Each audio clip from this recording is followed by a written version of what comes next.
بسم اللہ الرحمن الرحیم الحمد للہ رب العالمین والصلاة والسلام علی سید المرسلین وعلی آلہ وصحبہ اجمعین۔ آج ہم قرآن کریم کے 21ویں پارے پر گفتگو کریں گے، اور اس پارے میں جہاں سورۃ العنکبوت کی باقی آیات پر گفتگو ہوگی، اس کے علاوہ سورۃ الروم، سورۃ اللقمان، سورۃ السجدہ اور پھر آخر میں سورۃ الاحزاب کی 30 آیات اس پارے میں شامل ہیں۔ سورہ عنکبوت میں ہم بات کر رہے تھے حضرت ابراہیم علیہ السلام کی دعوت کی، اور ان کی دعوت پر ان کے بھتیجے حضرت لوط علیہ السلام نے دعوت قبول کی، اور وہ پھر اپنی قوم کے پاس آئے اور قوم کو فحاشی بے حیائی کی باتوں سے منع کیا، اور یہ لوگ اس قدر بے شرم تھے کہ مجلس میں منکر افعال کیا کرتے تھے۔ قوم نے عذاب کو دعوت دی، حضرت لوط نے اللہ سے دعا کی، رب انصرنی علی القوم المفسدین۔ اور اگلی آیت میں اللہ تعالیٰ نے حضرت شعیب علیہ السلام کا تذکرہ فرمایا، جن کو مدین بھیجا گیا۔ انہوں نے ان کو 3 باتوں کی دعوت دی: اللہ کی بندگی کرو، قیامت کے دن کی امید رکھو، اور فساد مت پھیلاؤ۔ قوم نے تکذیب کی، ایک سخت زلزلے الرجفہ نے آ لیا، اور وہ اپنے گھر میں پڑے کے پڑے رہ گئے۔ عاد و سمود کو اللہ تعالیٰ نے ہلاک کیا، ان کے اعمال کو شیطان نے خوشنما بنا دیا تھا۔ اللہ تعالیٰ نے قارون، فرعون اور حامان کو ہلاک کیا، یہ استکبار فی الارض کے مجرم تھے۔ اور آخر میں قوموں کی ہلاکتوں کے 4 مختلف طریقے بیان کیے گئے، اور ہلاکت گناہوں کی وجہ سے ہی ہوتی ہے کہ ان کو ہلاک کیا گیا تیز آندھی سے، بعض کو الصیحہ یعنی دھماکے سے، بعض کو خسف زمین میں دھسا کر، اور بعض کو غرق کیا۔ اور اس کے بعد ہم دیکھتے ہیں کہ اللہ تعالیٰ نے مکڑی کی تمثیل بیان کی ہے، اور اس کے ذریعے سے عقیدہ ولایت کا ابطال کیا گیا ہے، اور یہ بتا دیا گیا کہ ولایت کا عقیدہ مکڑی کے کمزور گھر کی طرح ہے، جو نہ سکون پہنچا سکتا ہے اور نہ تحفظ فراہم کر سکتا ہے۔ اللہ کا سہارا مضبوط ہے، اور غیر اللہ کا سہارا انتہائی کمزور ہے۔ جن لوگوں نے اولیاء بنائے، ان کی مثال مکڑی جیسی ہے۔ مثل الذین اتخذوا من دون اللہ اولیاء کمثل العنکبوت اتخذت بیتا۔ اور اس کے بعد ہم دیکھتے ہیں کہ اس میں اسی پارے میں 21ویں پارے میں جو 5واں پیراگراف آیات نمبر 44 سے لے کر 55 تک، اس میں دلائل توحید دیے گئے ہیں، اعتراضات کا مسکت جواب دیا گیا ہے، اور عیسائیوں میں احسان کے ساتھ دعوت توحید دینے کے آداب سکھائے گئے ہیں۔ رسول اللہ صلی اللہ علیہ وسلم کو ہدایت کی گئی ہے کہ وہ قرآن سے تبلیغ کریں اور نماز کے ذریعے سے اللہ کو یاد کریں۔ یقین نماز برائی اور بے حیائی سے روکتی ہے، لیکن نماز میں اصل چیز ذکر ہے، وَلَذِكْرُ اللَّهِ أَكْبَرُ۔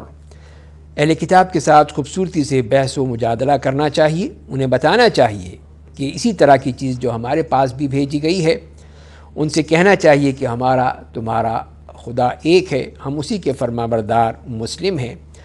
رسول اللہ صلی اللہ علیہ وسلم پر اعتراض کا جواب دیا گیا کہ یہ قرآن خود آپ صلی اللہ علیہ وسلم کی تصنیف نہیں ہے، یہ اللہ کا کلام ہے۔ رسول اللہ صلی اللہ علیہ وسلم نہ تو پہلے پڑھتے تھے، نہ ہاتھ سے لکھتے تھے، پھر باطل پرست شک میں کیوں مبتلا ہو جاتے ہیں؟ اور پھر 6 پیراگراف میں ہجرت کا حکم دیا گیا، رزق کا وعدہ کیا گیا۔ اگر مقامی جگہ پر دین پر عمل درآمد ممکن نہ ہو تو مسلمانوں کو کسی دوسرے مقام پر ہجرت کرنا ضروری ہے۔ ایمان لا کر عمل صالح، اور ہجرت کرنے والوں کے لیے جنت کی بلند و بالا عمارتیں ہیں جن کے نیچے نہریں بہتی ہوں گی۔ کیا ہی عمدہ اجر ہے ان لوگوں کے لیے جنہوں نے مشکل حالات میں صبر کیا اور اپنے رب پر بھروسہ کرتے ہیں۔ مسلمانوں کو یقین دلایا گیا کہ ہجرت کے بعد انہیں رزق ملتا رہے گا۔ کتنے ہی جانور ہیں جو رزق اٹھائے نہیں پھرتے، لیکن اللہ انہیں بھی رزق دیتا ہے، تمہیں بھی دے گا۔ وَكَأَيٍّ مِّن دَابَّةٍ لَا تَحْمِلُ رِزْقَهَا اللَّهُ يَرْزُقُهَا وَإِيَّاكُمْ۔ اور آیت نمبر 61 سے 68 تک 7ویں پیراگراف میں قریش کے خلاف فرد جرم ہے کہ جرم کی یہ لوگ جو حرم کی نعمت کے باوجود ناشکرے لوگ ہیں، اللہ کا شکر ادا نہیں کرتے ہیں۔ دنیا کی زندگی کھیل اور دل کے بہلاوے کے علاوہ کچھ نہیں ہے، اصل آخرت کا گھر ہے۔ یہ مشرک کشتی پر جب سوار ہو کر باہر نکلتے ہیں، سمندر میں جاتے ہیں، تو موحد بن جاتے ہیں، اللہ کی اطاعت کو خالص کر کے دعا کرتے ہیں، لیکن واپس آ کر شرک کرنے لگتے ہیں، انہیں مہلت دی جا رہی ہے۔ اللہ نے مکہ کو پرامن جگہ بنایا ہے، جبکہ گرد و پیش میں لوگ اچک لیے جاتے ہیں، تو یہ باطل کو مانتے ہیں، حق کو نہیں۔ ایسے کافروں کے لیے جہنم کی سزا ہے۔ اور آخری پیراگراف آیت نمبر 69 ہے، جس میں نومسلم نوجوانوں سے ہجرت حبشہ کے بعد پھر ان کے لیے اللہ کا وعدہ ہے کہ اللہ تعالیٰ ان کو اس کا بہترین بدلہ عطا فرمائے گا۔ والذین جاہدوا فینا لنہدینہم سبلنا وان اللہ لمع المحسنین۔ اس آیت میں یہ بشارت پوشیدہ ہے کہ ہجرت حبشہ کے بعد ہجرت مدینہ اور پھر بدر، احد، احزاب، صلح حدیبیہ، خیبر اور فتح مکہ، تبوک کے مراحل آئیں گے، اور پھر اس کے بعد مشرق و مغرب میں اسلام کی توسیع دعوت ہوگی۔ ہر مرحلے پر اللہ تعالیٰ محسن مسلمانوں کو اپنے سبل یعنی اپنے راستوں کی رہنمائی کرتا رہے گا۔ یہاں یہ صورت مکمل ہوتی ہے۔ اگلی صورت کی طرف چلتے ہیں جو صورت الروم ہے، اور اس کے مضامین کے لحاظ سے بھی ہم اس کو 8 پیراگراف میں تقسیم کر سکتے ہیں۔ تو پہلے پیراگراف میں تو چند سالوں کے اندر رومیوں کی فتح اور جنگ بدر میں مسلمانوں کی فتح کی بشارت دے کر بتایا گیا ہے کہ اللہ کے وعدے سچے ہوتے ہیں، اسی طرح قیامت کا وعدہ بھی سچا ہے، اس پر ایمان لانا چاہیے۔ چنانچہ رمضان 2 ہجری بمطابق 624 میلادی میں یا عیسوی میں جنگ بدر کی فتح کا وعدہ پورا ہوا۔ آخرت بھی واقع ہو کر رہے گی، اور جن سے مشرکین مکہ غافل ہیں اور اس کو نہیں سمجھتے ہیں، نہیں قبول کرتے ہیں۔ اور دوسرے پیراگراف میں دلائل توحید اور دلائل آخرت دیے گئے ہیں، اور آخرت پر ایمان لانے کے لیے انفس اور آفاق کی نشانیوں پر غور کرنے کی دعوت دی گئی ہے۔ طاقتور قوموں کو ہلاکتوں کے 3 اسباب بیان کیے گئے: رسولوں کا انکار، تکذیب آیات اور استہزاء، یعنی رسولوں کی دعوت کا مذاق اڑانا۔ اللہ ظالم نہ تھا، بلکہ یہ خود اپنے اوپر ظلم کرتے تھے۔ اللہ ہی تخلیق کی ابتدا اور اعادہ کرتا ہے، لیکن قیامت کے دن مجرم منکرین آخرت نا امید ہو جائیں گے۔ روز قیامت کوئی سفارشی نہ ہوگا، سارے سفارشی منکر ہو جائیں گے۔ قیامت کے دن لوگ بٹ جائیں گے، اس کے برخلاف ایمان لانے والے اپنے باغوں میں، محلات میں شاداں و فرحاں ہوں گے۔ منکرین آخرت اللہ کی آیت کو جھٹلانے والے عذاب میں مبتلا ہوں گے، لہذا ان کو خوف آخرت کے ماتحت حمد کے ساتھ صبح و شام تسبیح کرنا چاہیے۔ امکان آخرت کی عقلی دلیل فراہم کی گئی کہ اللہ مردہ چیز میں سے زندہ چیز اور زندہ چیزوں میں سے مردہ چیزیں پیدا کرتا ہے، اس طرح انسان کو بھی دوبارہ قبروں سے اٹھایا جائے گا۔ اور اس کے بعد من آیاتی ہی کے اسلوب کے ذریعے سے دلائل توحید فراہم کیے گئے، اور دلائل آخرت بھی اسی اسلوب کے تحت بیان کیے گئے۔ اور آخرت برپا کرنے کے لیے اللہ تعالیٰ کے لیے کوئی مشکل نہیں ہے، بلکہ آسان تر ہے۔ وَهُوَ أَهْوَنُ عَلَيْهِ، اور سب سے برتر صفات اللہ ہی کی ہیں۔ وَلَهُ الْمَثَلُ الْأَعْلَى۔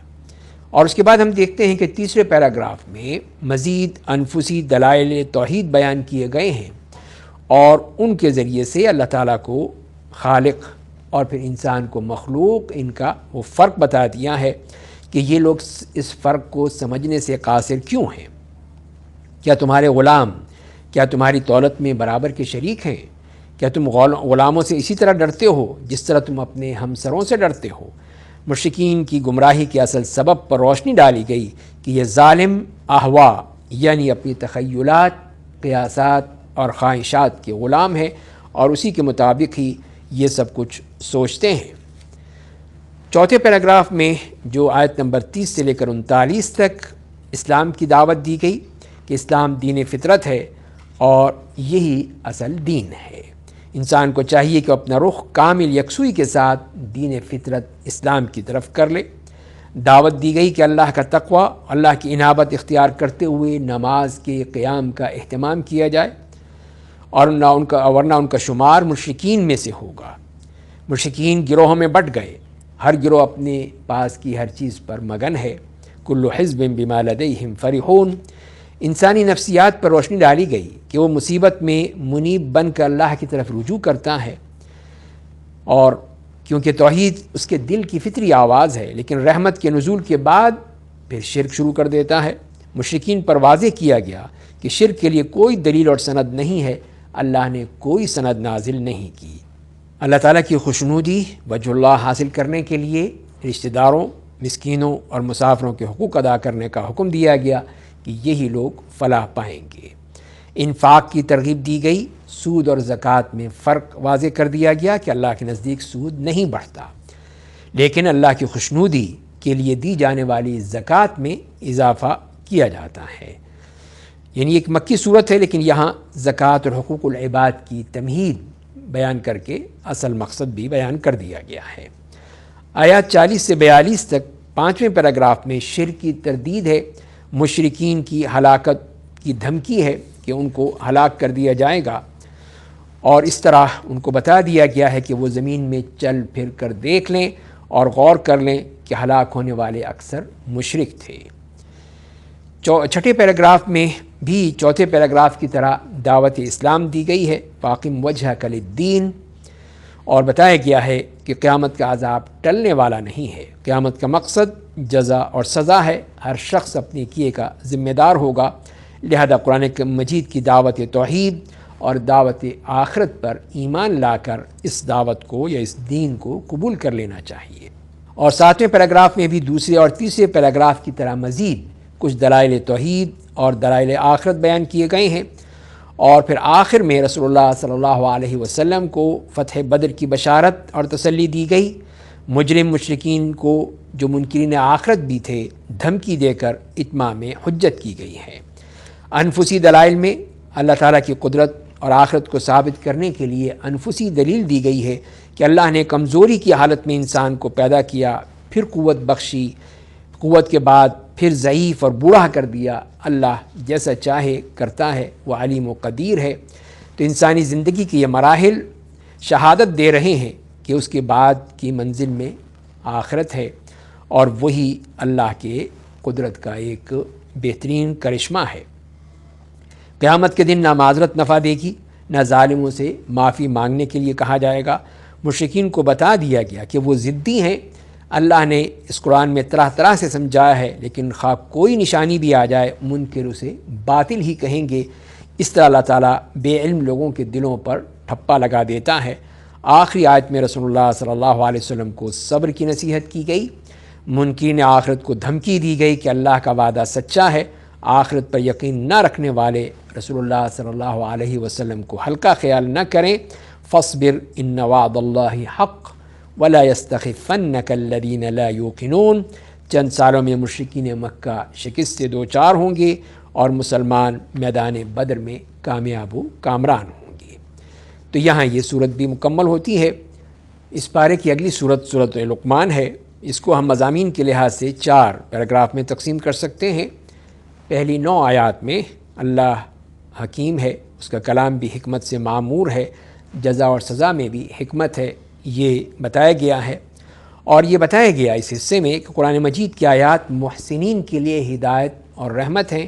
محسنین نماز قائم کرتے ہیں، زکوٰۃ دیتے ہیں، آخرت پر یقین رکھتے ہیں، یہ ہدایت پر ہیں اور فلاح پائیں گے۔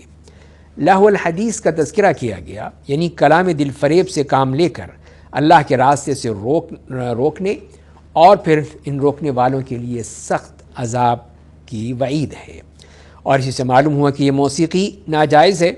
دنیا دار لیڈر لوگوں کو اللہ کے راستے سے بھٹکانا چاہتے ہیں، دعوت کا مذاق اڑاتے ہیں، دعوت سن کر منہ پھیر لیتے ہیں، تکبر سے کام لیتے ہیں جیسے وہ بہرے ہیں، انہوں نے سنا ہی نہیں ہے۔ انہیں عذاب ہوگا، اس کے خلاف ایمان لا کر نیک عمل کرنے والوں کے لیے نعمت بھرے باغات ہوں گے۔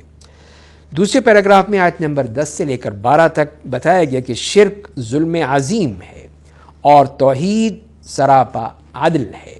تو اس حصے میں اللہ تعالیٰ نے حضرت لقمان کو جو حکمت عطا کی اور حکم دیا کہ وہ اللہ کا شکر ادا کریں، اور شکر اپنے آپ کے لیے مفید ہے، اللہ غنی حمید ہے، شرک نہ کریں، یہ ظلم عظیم ہے۔ تیسرے پیراگراف میں آیت نمبر 13 سے 19 تک حضرت لقمان کی جامع نصیحتیں بیان کی گئی ہیں، جو دراصل ایک مومن کی صفات ہیں۔ یا بنی لا تشرک باللہ ان الشرک لظلم عظیم، عقائد میں شرک سے روکا گیا۔ اللہ کی صفات بیان کر کے علم اور اختیار کی وضاحت کی گئی، عبادات میں نماز کا حکم دیا گیا، معاشرت میں والدین کے ساتھ حسن سلوک کرنے کا حکم دیا گیا اور اس کے ذریعے سے اطاعت کی حدود کا تعین کر دیا گیا۔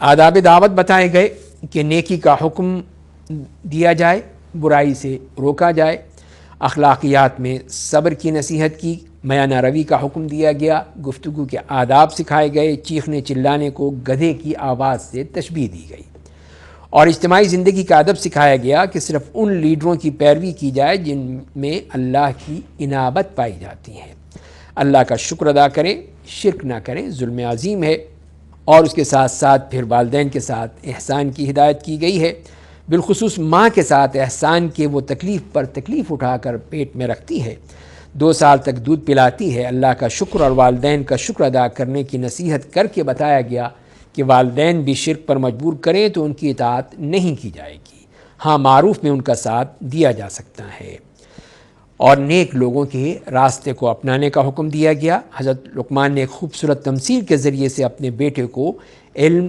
اور اختیار سمجھا کر آخرت کی دلیل دی ہے کہ بیٹا نماز قائم کرو، نیکی کا حکم دو، بدی سے منع کرو، مصیبت پر صبر کرو، لوگوں سے منہ پھلا کر بات مت کرو، زمین میں اکڑ کر مت چلو، اپنی چال میں اعتدال رکھو، آواز پست رکھو، سب آوازوں سے زیادہ بری آواز گدھے کی آواز ہوتی ہے، اور پھر آخر میں توحید کی دلیل دے کر اس کے اثبات اور شرک کا ابطال کیا گیا کہ مکہ کے مشرک نوجوانوں کو سمجھایا گیا کہ وہ دلائل پر غور کریں اور آبا پرستی سے بچ کر اسلام کی دعوت کو قبول کر لیں۔ آفاقی دلائل پیش کیے گئے کہ اللہ نے زمین و آسمان کی ساری چیزیں انسانوں کے لیے مسخر کر دی گئی ہیں، توحید و اسماء و صفات بیان کیا گیا کہ اللہ تعالیٰ ہی تعریف کا مستحق ہے، اگر سارے درخت قلم بن جائیں، سمندر دوات بن جائیں، 7 مزید سمندر روشنائی مہیا کریں، تب بھی کلمات اللہ تعالیٰ کی صفات جو اس کے ناموں کے ذریعے بیان ہوئیں ختم نہیں ہوں گی۔ اللہ عزیز و حکیم ہے۔ ایک عقلی دلیل دے کر ثابت کیا گیا کہ اللہ تعالیٰ نے سارے انسانوں کو، اللہ کے لیے سارے انسانوں کو پیدا کرنا اور مارنا ایک شخص کی پیدائش اور موت کے برابر ہے، اللہ تعالیٰ سمیع اور بصیر ہے۔ یہ دلیل قدرت بھی ہے، دلیل آخرت بھی ہے۔ توحید کی دلیلیں پیش کی گئیں کہ اللہ ہی رات میں دن اور دن میں رات پروتا ہے، اس نے شمس و قمر کی تسخیر کی ہے۔ توحید کے انفسی دلائل دیے گئے کہ انسان کو کشتیوں اور جہازوں پر غور کر کے اللہ تعالیٰ کی آیات کا مشاہدہ کرنا چاہیے، اور اس کے بعد پھر ہم آخر میں دیکھتے ہیں کہ توحید علم یعنی 5 چیزوں پر غور کرنے کی دعوت دی گئی کہ ان سب چیزوں کا علم صرف اللہ کے پاس ہے اور کسی کے پاس نہیں ہے، اور وہ ہیں ان اللہ عندہ علم الساعہ، قیامت کی گھڑی کا علم صرف اللہ ہی کو ہے، وَيُنَزِّلُ الْغَيْثَ، وہی بارش برساتا ہے، وَيَعْلَمُ مَا فِي الْأَرْحَامِ، وہی جانتا ہے کہ ماؤں کے رحم میں کیا ہے، وَمَا تَدْرِي نَفْسٌ مَاذَا تَكْسِبُ غَدًا، کوئی نفس کل کی کمائی سے باخبر نہیں ہے، وَمَا تَدْرِي نَفْسٌ بِأَيِّ أَرْضٍ تَمُوتُ إِنَّ اللَّهَ عَلِيمٌ خَبِيرٌ، کوئی نفس اپنی سرزمین موت سے باخبر نہیں ہے، اللہ علیم و خبیر ہے۔ یہاں یہ صورت بھی مکمل ہوتی ہے۔ اگلی صورت سورۃ السجدہ ہے۔ اس کی جو پہلی 6 آیات ہیں اس میں اللہ تعالیٰ کی صفات بیان کر کے اس کا تعارف پیش کیا گیا ہے کہ وہ رب العالمین ہے، اسی نے قرآن نازل کیا۔ یہ قرآن رسول اللہ صلی اللہ علیہ وسلم کی افتراء نہیں ہے، اللہ تعالیٰ خالق ہے، ولی ہے، شفیع ہے، اس کے علاوہ اور کوئی ولی ہے نہ شفیع ہے، وہی مدبر ہے، عالم غیب و شہادت ہے اور عزیز و رحیم ہے۔ دوسرے پیراگراف میں دلائل آخرت بیان کر کے منکرین آخرت مجرمین کا انجام بتایا گیا ہے کہ اللہ تعالیٰ نے انسان کی تخلیق کا آغاز مٹی سے کیا، پھر اس کی نسل حقیر پانی کے سطح سے چلائی، پھر اس کے 9 پلک سنوارے اور اس میں اپنی روح پھونکی، قوت سماعت، قوت بصارت، قوت فہم و ادراک عطا کی، لیکن انسان میں بہت کم لوگ شکر گزار ہوتے ہیں، منکر آخرت ہو جاتے ہیں، لیکن روز قیامت یہ بد کردار مجرم پچھتائیں گے، اللہ سے درخواست کریں گے کہ دنیا میں انہیں دوبارہ واپس بھیج دیا جائے تاکہ وہ اچھا عمل کر سکیں۔ اور تیسرے پیراگراف میں قرآن پر ایمان لانے والے مومنوں کی صفات بیان کی گئی ہیں کہ اہل ایمان اللہ کی آیات سن کر سجدے میں گر پڑتے ہیں، حمد و تسبیح بیان کرتے ہیں، تکبر نہیں کرتے، ان کی پیٹھیں بستروں سے الگ رہتی ہیں، اپنے رب کو خوف و طمع سے پکارتے ہیں، انفاق کرتے ہیں، ان خوش نصیبوں کے لیے اللہ کے ہاں بہترین قسم کے انعامات ہوں گے۔ صاف بتا دیا گیا کہ مومن اور فاسق ہرگز برابر اور ایک جیسے نہیں ہو سکتے۔ ایمان اور عمل صالح کرنے والوں کے لیے جنت ہے، فاسقوں کے لیے دوزخ تیار کی گئی ہے، اور جو بھی اللہ تعالیٰ کے احکام سے منہ موڑتا ہے وہی مجرم ہے جن سے انتقام لیا جائے گا۔ اور آیت نمبر 23 سے لے کر ہم دیکھتے ہیں کہ اگلی آیت تک چوتھے پیراگراف میں جزا و سزا کے تاریخی دلائل بھی دیے گئے ہیں اور دلائل ربوبیت بھی بیان کیے گئے ہیں، اور اس میں منکرین آخرت کی قوموں کی ہلاکت کا بھی تذکرہ فرما دیا گیا ہے۔ آخرت کی دلیل ربوبیت سے فراہم کی گئی ہے کہ اللہ تعالیٰ اپنی قدرت سے بارش کے ذریعے سے بنجر زمین کو بھی سیراب کر دیتا ہے، انسانوں اور جانوروں کو کھلاتا ہے۔ یہی خدا مردوں کو زندہ کر کے آخرت برپا کر دے گا۔ اور پھر آخری پیراگراف میں 28 سے 30 نمبر آیات تک رسول اللہ صلی اللہ علیہ وسلم کو ان منکرین آخرت سے اعراض کرنے کی ہدایت دی گئی ہے کہ منکرین آخرت سوال کرتے ہیں کہ قیامت کب آئے گی، تو آپ ان سے منکرین آخرت بھی انتظار کر رہے ہیں، آپ بھی انتظار کیجئے، اللہ تعالیٰ بہت جلد فیصلہ کر دے گا۔ اس میں یہ بشارت بھی پوشیدہ ہے کہ بالآخر مسلمان ہی غالب ہو کر رہیں گے۔ یہاں یہ صورت بھی مکمل ہوتی ہے۔ اس کے بعد ہم اگلی صورت کی طرف آتے ہیں جو کہ سورۃ الاحزاب ہے، اور سورۃ الاحزاب بھی ایک لمبی صورت ہے جس میں 12 پیراگراف ہیں، تو اس میں سے جو آیات اس صورت میں ہیں ان پر ہم بات کرتے ہیں۔